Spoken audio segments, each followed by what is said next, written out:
Let's talk about the movement towards a new world. Basically, what was happening globally between the First and Second World Wars. After the first world war लोगन की economic condition बिल्कुल खत्म हो गई थी। जो governments थी वो इतनी वीक थी कि इकोनॉमी को ठीक से नहीं चला पाई। People started losing faith in democracy और कुछ कंट्रीज में डिक्टेटरशिप का जमाना आ गया और ये ही डिक्टेटरशिप बन गया सेकेंड वर्ल्ड वॉर का trigger. Let's break it down point by point. One, fascism in Italy.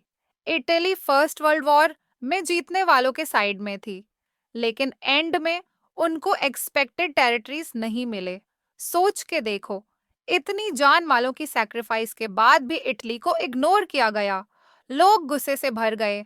फिर बेनिटो मुसोलिनी ने फैशिस्ट पार्टी बनाई विद एकदम powerful vibe, black uniform, military training and full on control का idea. उसका मोटो था one party one leader. Mussolini ने islands capture किए, Albania और अबिसिनिया को भी जीत लिया और फिर उसने लीग ऑफ नेशंस को बाय बोल दिया और ज्वाइन किया रोम बर्लिन टोक्यो एक्सिस को। बेसिकली इटली ने अपना एग्रेसिव इंपीरियलिज्म दिखाया और सेकेंड वर्ल्ड वॉर का इम्पोर्टेंट पार्ट बन गया। Two, Nazism in Germany. Germany को फर्स्ट वर्ल्ड वॉर हारने की वजह से बहुत लॉस हुआ। पेरिस पीस ट्रीटी ने उनको और परेशान कर दिया। Economic crisis plus national humiliation. तब आया एडल्फ हिटलर जो 1919 में नाजी पार्टी ज्वाइन की। हिटलर का विजन था जर्मनी को फिर से बड़ा पावर बनाना है। लोगों ने उसे फूरर बोल के ट्रीट किया जैसे सेवियर हो। स्वास्तिका सिंबल से नाजी सोल्जर्स को पहचाना जाता था। उसका माइंडसेट था extreme nationalism plus racism. Jews, gypsies, mentally ill लोगों का एक्सटिंक्शन पॉलिसी भी बनाया और इस मैडनेस का रिजल्ट हुआ holocaust, genocide of millions of Jews. Hitler की एक्सपेंशनिज्म और अग्रेसिव पॉलिसीज ने डायरेक्टली सेकेंड वर्ल्ड वॉर की राह खोल दी। Three, militarism in Japan. Japan भी ट्रीटी से खुश नहीं था। ट्रीटी ऑफ वर्साई 1919 में उनको प्रॉमिस चीजें नहीं मिली। वेस्टर्न पावर्स ने अपने आप के इंटरेस्ट में एरियाज डिवाइड कर लिए जापान को छोड़ के। तब जापान का military nationalism full on activate हो गया। पॉलिटिकल पार्टी सपोर्टिंग मिलिटरिज्म जीत गए इलेक्शंस में। फिर जापान ने मंचूरिया कैप्चर किया। 1900 भाटी अपनी पपेट गवर्नमेंट बनाए मंचूकुओ। कोरिया, मंगोलिया, चाइना के कुछ प्रोविंसेस भी कैप्चर किए।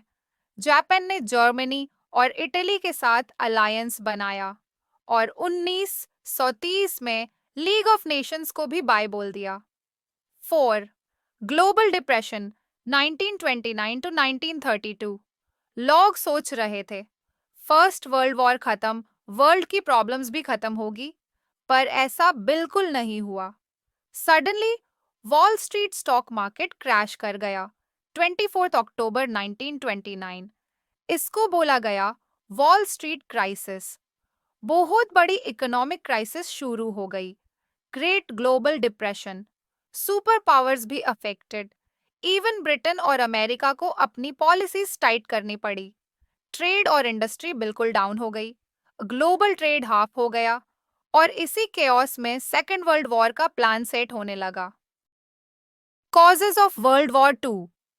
After the First World War, the world was already in a mess. लोगों का फेथ इन डेमोक्रेसी कम हो गया था और एक्सट्रीम नेशनलिज्म का क्रेज बढ़ गया था, स्पेशली इन जर्मनी, इटली और जापान। ये नेशनलिज्म और ग्रीड फॉर पावर बन गया DWWI का big reason. 1, fierce nationalism. Germany को ट्रीटी ऑफ वर्साइल की वजह से बहुत ह्यूमिलिएशन फेस करना पड़ा। हिटलर बोला जर्मन लोग को उनके प्योर टेरिटोरीज वापस मिलने चाहिए।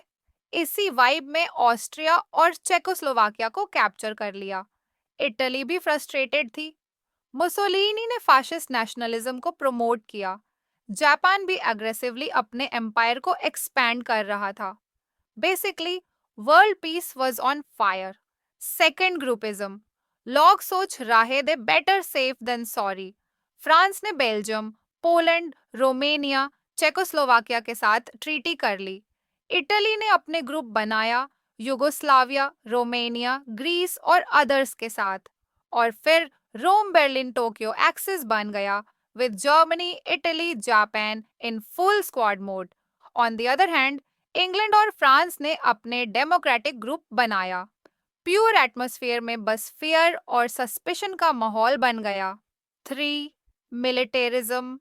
पीस का आइडिया चल रहा था, पर सीक्रेटली सब नेशंस अपनी वेपन्स और आर्मी को डबल कर रहे थे। जर्मनी और रशिया ने कंपल्सरी मिलिट्री ट्रेनिंग शुरू की।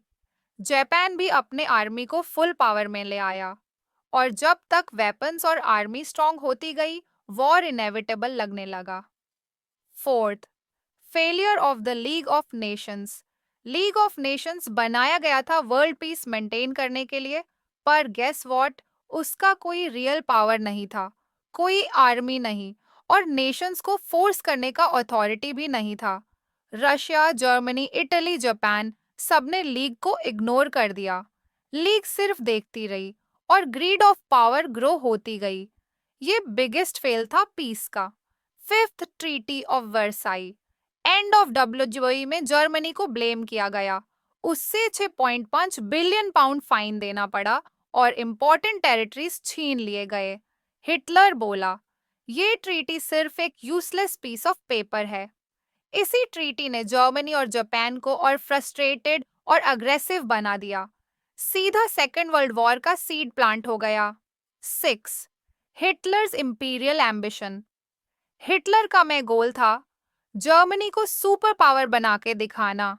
ऑस्ट्रिया को फर्स्ट कैप्चर किया मार्च 1938, फिर चेकोस्लोवाकिया अक्टूबर 1938 और लिथुएनिया का मामल पोर्ट भी मार्च 1939 में कैप्चर कर लिया। बस एक ग्रैंड जर्मनी की प्लानिंग शुरू हो गई और यही बन गया सेकेंड वर्ल्ड वॉर का biggest cause. 7. German attack on Poland trigger point. सब टेंशन्स ऑलरेडी हाई थे। फिर एक दिन 1 सितंबर 1919 सुबह जर्मनी ने पोलैंड पे अटैक कर दिया। ब्रिटेन और फ्रांस ने वार्निंग दी, स्टॉप इट वरना हम भी एंटर करेंगे, पर जर्मनी ने इग्नोर कर दिया और बूम, ब्रिटेन और फ्रांस ने वॉर डिक्लेयर कर दिया। इसी से सेकेंड वर्ल्ड वॉर ऑफिशियली शुरू हो गया। World war two, the big picture. दुनिया दो ग्रुप्स में डिवाइड हो गई। Allied nations, England plus France plus later America. Axis nations, Germany plus Italy plus Japan. Japan ने पर्ल हार्बर पे अमेरिका की नेवी अटैक की। फिर अमेरिका बोला अब इनफ और एलाइड नेशंस को ज्वाइन कर लिया। और जब वॉर फुल ऑन चल रही थी, अमेरिका ने एटम बॉम्ब्स ड्रॉप किए हिरोशिमा और नागासाकी पे। अराउंड 1.24 लाख जापानीज लोगों की लाइफ चली गई, पूरा डिस्ट्रक्शन हुआ। फाइनली जापान सरेंडर्ड 11 अगस्त 1945 और वर्ल्ड वॉर टू खत्म हो गया। Immediate effects of world war two. 1. Economy की तबाही। अमेरिका ने $350 बिलियन खर्च किया और बाकी नेशंस ने 1000 से अधिक बिलियन डॉलर खर्च कर दिए। प्रॉपर्टी का मैसिव लॉस हुआ, बेसिक चीजें भी स्केर्स हो गई, इन्फ्लेशन हाई, प्रोडक्शन लो, लोग स्ट्रगल कर रहे थे। ग्लोबल इकोनॉमी टोटली डाउन हो गई और दुनिया इकोनॉमिक डिप्रेशन में घुस गई। 2. Communism in China. रशिया की कम्युनिस्ट सक्सेस ने चाइना को भी अट्रैक्ट किया। जापान वीक हो गया और माओ त्से-तुंग ने 1919 में कम्युनिस्ट चाइना एस्टैब्लिश किया। चाइना का पॉलिटिकल सिस्टम चेंज हो गया और वर्ल्ड का पावर स्ट्रक्चर शिफ्ट होने लगा। Third cold war start. World war two के एंड में वर्ल्ड दो सुपर पावर्स में डिवाइड हो गया, अमेरिका डेमोक्रेटिक और रशिया कम्युनिस्ट।